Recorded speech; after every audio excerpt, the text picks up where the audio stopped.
Okay, so in this video, we're going to talk about net working capital, depreciation, and our after-tax salvage value.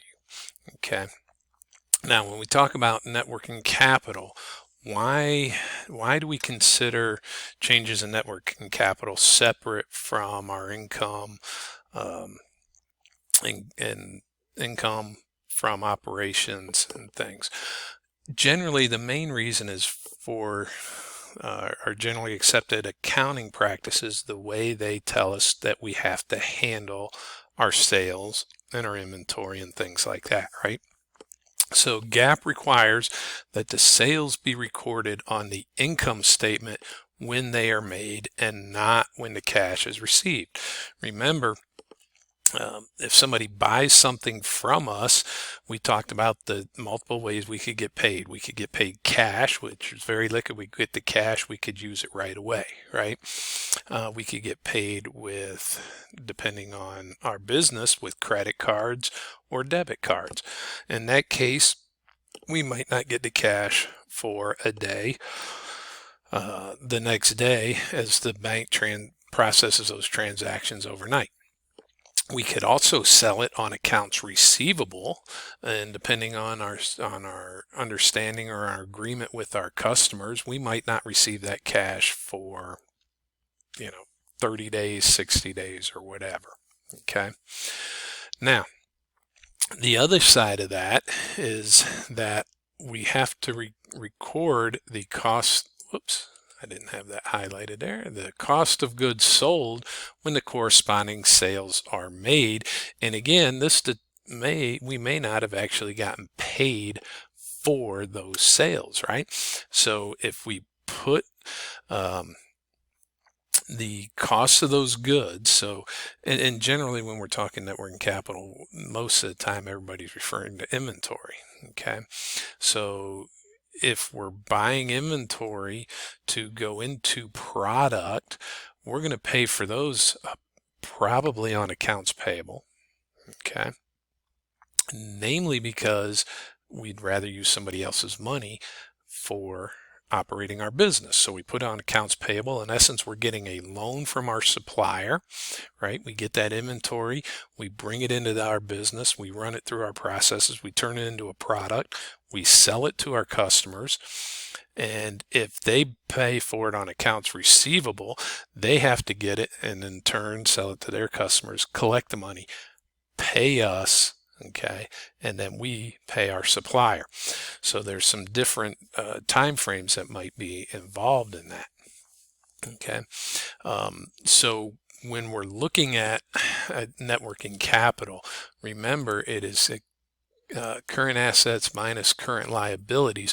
So we're always looking at the change in those accounts because we may have some different timing issues on when we're getting paid from our customers and when we're paying our suppliers. Okay.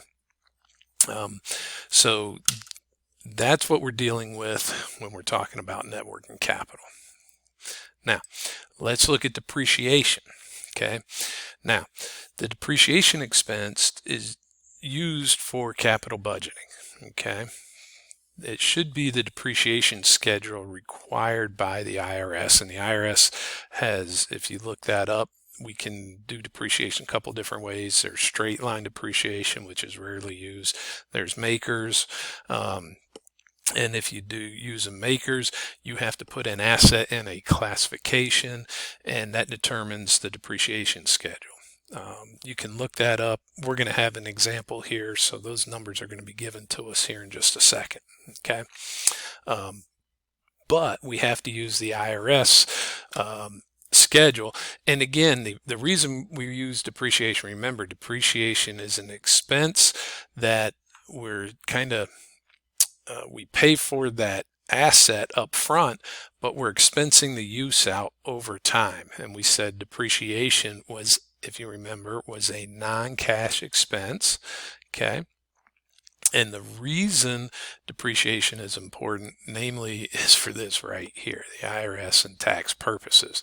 Okay. So when we're considering depreciation on our assets, when we're looking at either replacing a piece of equipment, we got to look at when we replace the old machinery, we lose the depreciation that old machinery had, and we gain the depreciation from the new machinery. So we have to see what the difference is in that depreciation.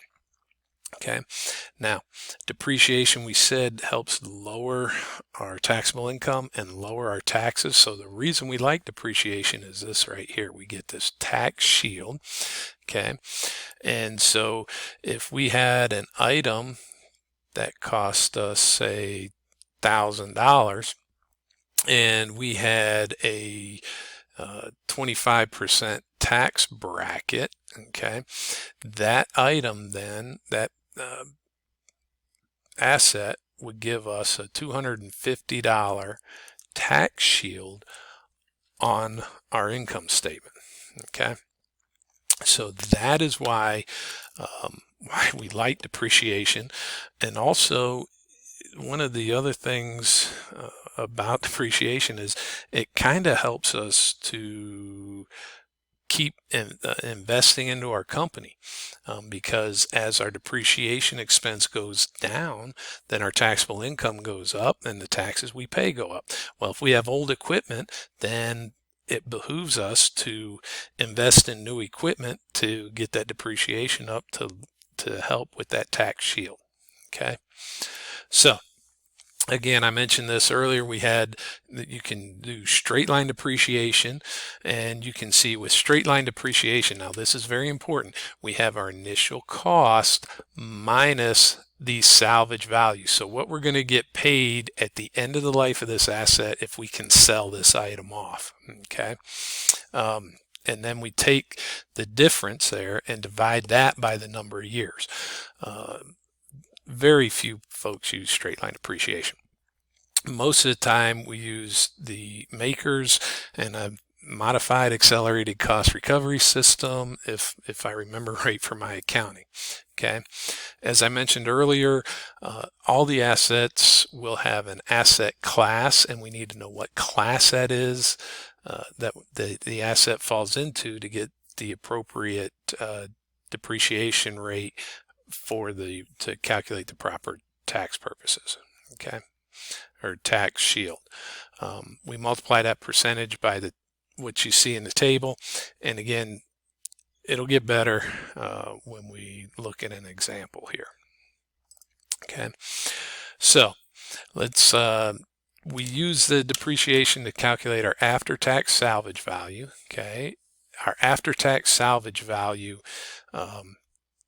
think of it like sales. So let's say we have an asset, we buy the asset for $100,000, we're going to use it for 5 years, and at the end of it, we think we can sell that asset for $15,000, right? Now, if we depreciate it to zero, and in our books, the book value of that asset is zero, and we sell it for $15,000, then we just made a profit, and we have to pay taxes on that profit. If we calculate, let's say we sell it early and we have book value of that asset at $25,000, but the market value is only $15,000, then we had a $10,000 loss. And so with that loss, then we would get a tax savings. We don't have to pay taxes on that loss. So we could get some tax ramifications, maybe either tax savings or tax credit from that. But the way we decide that is, first we have to get to the book value. Now remember, book value is the initial cost minus any accumulated depreciation. Okay, so as I said, if we had an item that was, say, $1,000 and the depreciation on it was $850, then we'd have $150 book value. Okay, now if we thought that this item, if we depreciate it all the way to zero, okay, then our salvage value would be $150 minus our tax rate, and let's just say our tax rate was, again, 25%, right? So we'd have 25% times the salvage value, which we said was 150, minus our book value if we depreciate it to 0, right? So then we have, let's see, so that would be $37.50 for the taxes on our $150 asset that we sold. And so we would actually end up with $112.50 after tax salvage value on that asset. Okay. So let's see here. Let's look at an example. So here's an example. We purchased a piece of equipment that's $100,000. It costs us $10,000 to have it delivered and installed. So our total cost on this piece of equipment is $110,000 on this asset. Okay. Now, from what we've done in the past, we believe we could sell this for $17,000 after we're done with it in 6 years. Okay, so this would be our salvage value. This is our initial cost. Okay, our marginal tax rate's 21%. So what is the depreciation expense each year after and the after-tax salvage after 6 years in the following situations? Okay, the first one we're going to look at is straight line depreciation. Again, we said that very rarely used. Okay, so we had our initial cost of $110,000 minus the $17,000, so this is $93,000. Okay. We're going to use that for 6 years, so we can see our depreciation is $15,500 every year for the 6 years. Okay, so when we do the book value, we've got the 117. If you take the 15,500 times 6, you actually end up getting 93,000 again. And so our book value is 17,000 after the 6 years.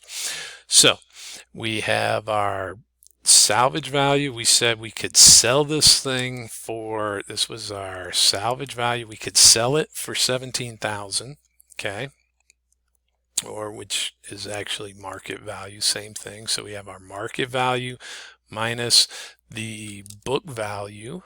Okay, now you can see that nets out to be 0. So if we sold this thing, in essence, we didn't lose money, we didn't make money, we get to keep all $17,000 of that sale. Okay. Now, if we switch over to our makers, if this is a 3-year schedule, okay, you can see each year the different percentage here of depreciation. Now notice under makers, instead of being even each year, it is front loaded. Now, why would we have more depreciation up front?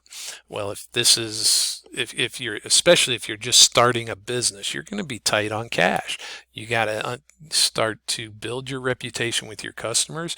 You got to make sure the quality of your product, you're improving the quality of the product. So it might take you some time to gain traction.